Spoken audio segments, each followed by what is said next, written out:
So when you get it, do you get it? That you have this vibrational relationship that equals your mood.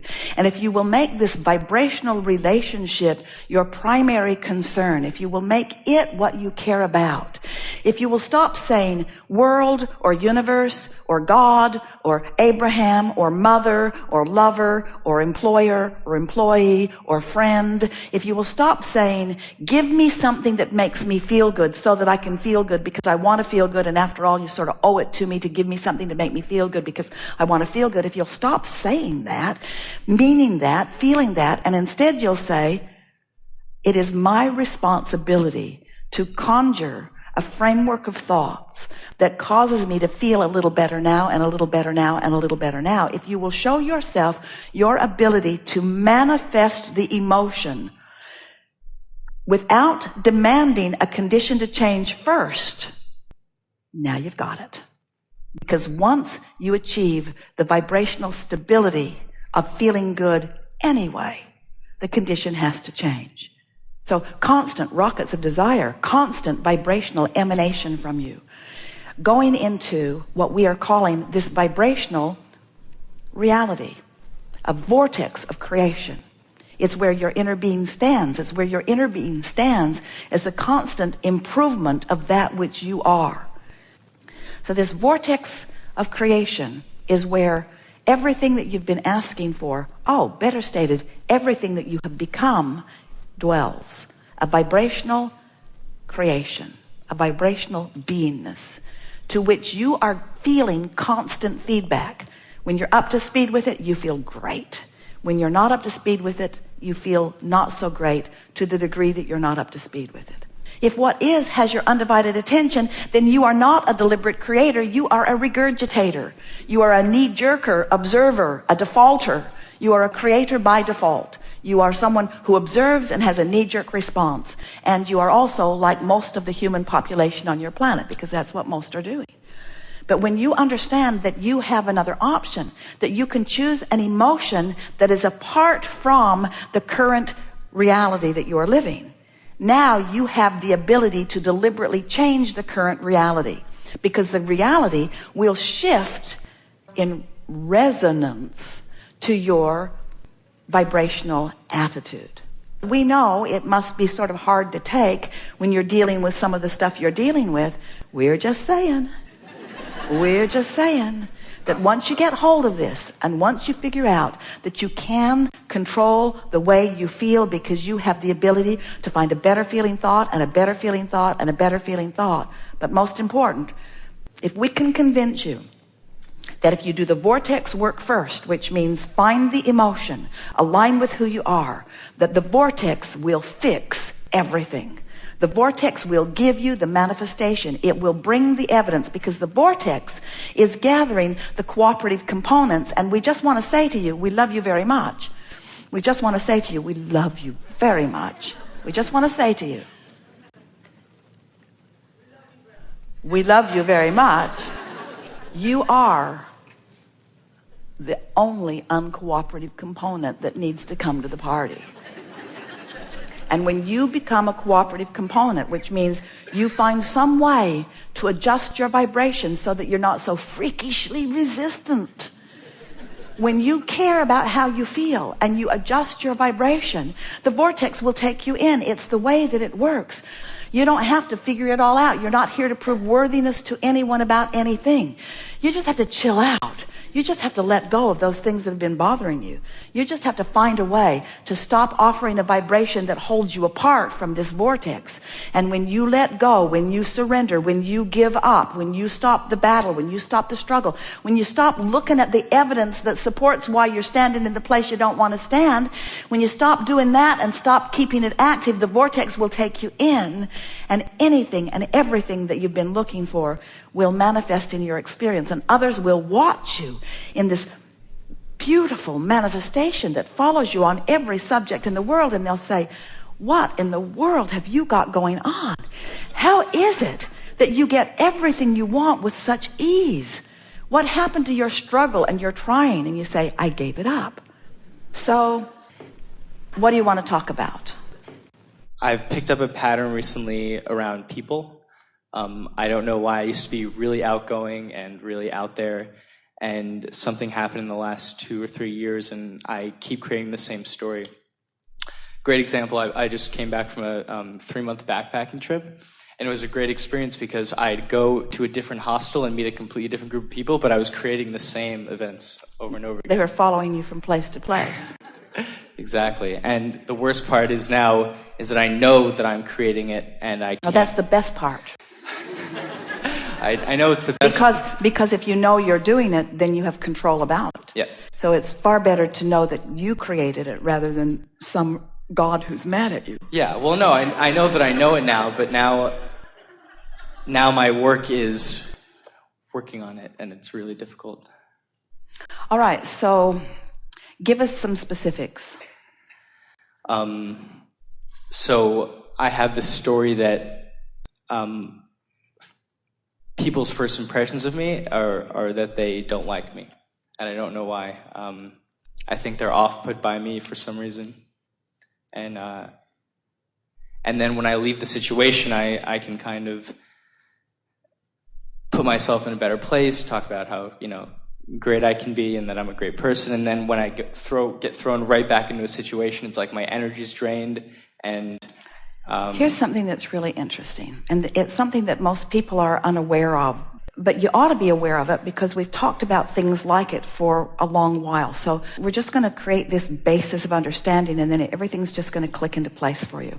Most of this you could speak clearly to us, but there's a missing piece for you that you're about to feel break loose. So we all know about law of attraction, and you get it, that wherever you've got your radio dial set, that's what's going to come back to you. So if you've got it in your head for whatever reason, probably from validation from other people, that they're not really receptive to you, as you notice that they're not, then they're not, and as they're not, you notice that they're not, and then they're not, and then you notice that they're not, and then they're not. So it's like you create the scenario, different places, different faces, but the same sort of experience keeps occurring. So law of attraction is the basis of all things. We've established that. And what you're feeling and what you're thinking is what you keep getting more of. And so you want to figure out how to break that cycle.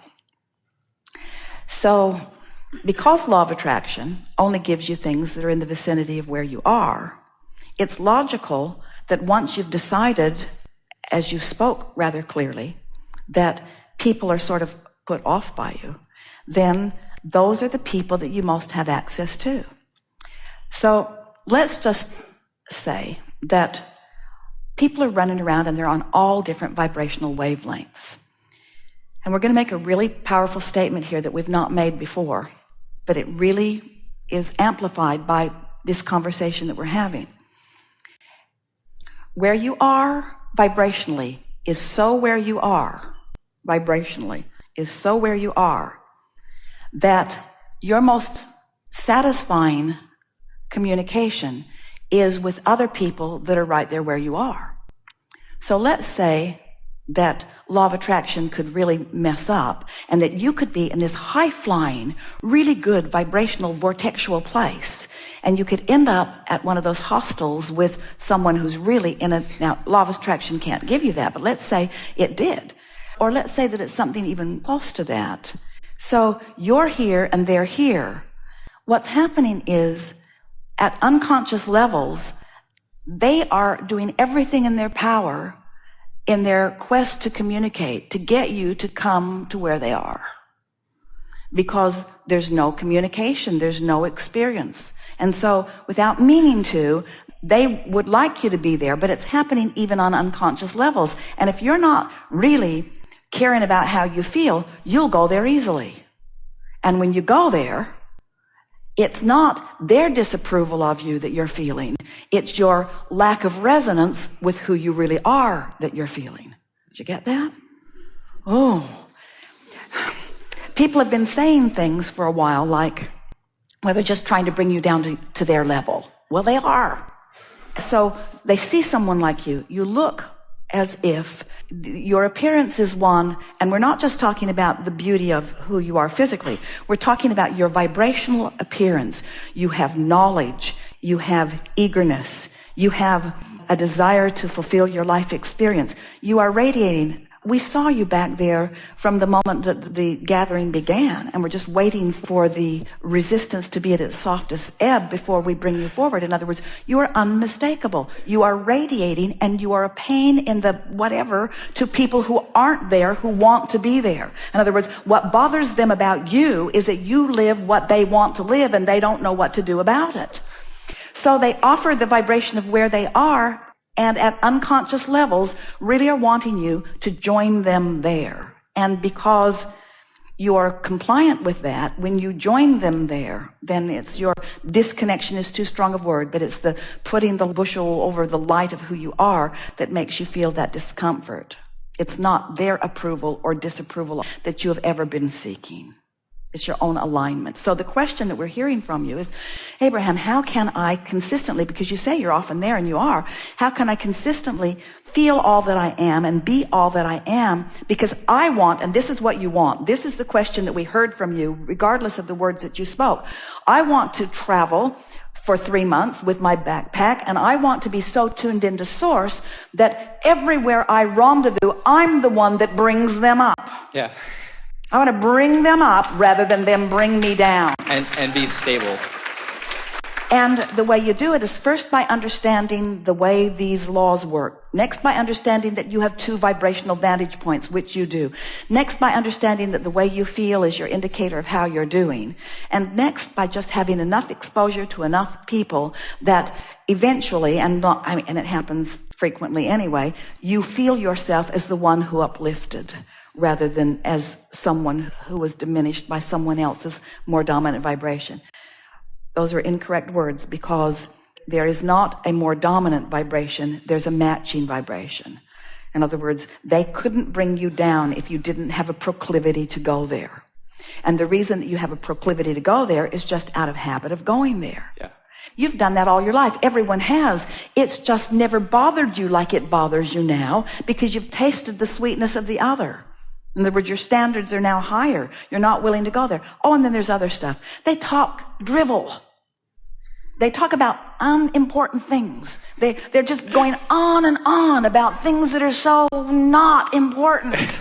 In other words, there's so many more meaningful things that you could be talking about than the things that most people are talking about, because they're not knowing what you're knowing.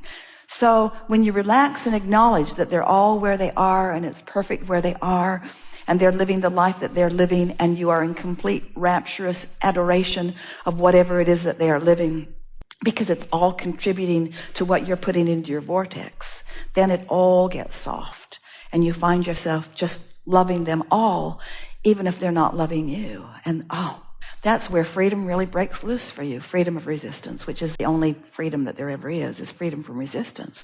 When you're able to love someone who isn't loving you, then they must come to your level if there is to be an interaction. Which means if you're steadily here, they can't show up at the same hostel with you, because one who's connected to this stream, one who's in this vibrational place, is more powerful than millions who are not, you see. So now, if you were just coming to the chair now and you were wanting to have this conversation, how would it sound now? I like being who I am, and often I am. And I want to be who I really am more often. And I want to attract people that are on my same and vibrational wave. And how would I know the sweetness of being who I am if I never had a moment of not being who I am? How would I know? How could I discern? And so isn't it all good? Yes, and I realize that. And why do I want to attract people on my wavelength? We're going to answer it for you. Because it's evidence of my alignment, which is what I really want. Let's get that in the proper perspective, because some might say, I want to attract people on my wavelength because it feels better when it happens. But I want to attract people on my wavelength because I want to be on my wavelength. That's why. It's my wavelength that is the operative word here, not the attraction of others that confirm it and compound it and enhance it and affirm it. I want to be on my wavelength because nothing else is satisfactory to me. Nothing else is tolerable to me. I don't want to be in a moment out here on the leading edge without my inner being there. I want to be tuned into who I am so that when they show up at the party, they're tuned into who they are, because that's the party I want to go to.